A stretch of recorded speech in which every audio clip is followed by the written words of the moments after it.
ঠিকাদার। কিন্তু আসল ঘটনা হলো বিএনপি নেতাকে 50 লাখ টাকা চাঁদা না দেওয়ায় পুরো বাড়ি এভাবে গুড়িয়ে দেয়া হয়। তারা পার্টি করে, কিসের পার্টি করে? তারা বলছে বিএনপির পার্টি করে, তারা নেতা মানুষ। এখন তো তাদের সাথে তো আমরা পারবো না, আমরা অসহায় মানুষ। আমাকে মারধর করছে, পায়ের মধ্যে ইটা দিয়া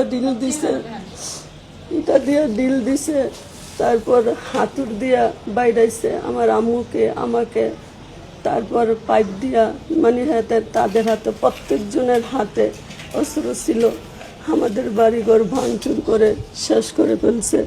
নারায়ণগঞ্জের ফতুল্লার শিবু মার্কেট পশ্চিম লামাপাড়া এলাকায় গত 20 মার্চ সকাল 7:30টার দিকে এই ভয়াবহ হামলার ঘটনা ঘটে। হঠাৎ করেই 30-40 জনের একটি সশস্ত্র দল লাঠি, রড ও দেশীয় অস্ত্র নিয়ে একটি বাড়িতে হামলা চালায়। মুহূর্তেই পুরো বাড়িটি ভেঙে চুরমার করে দেয়।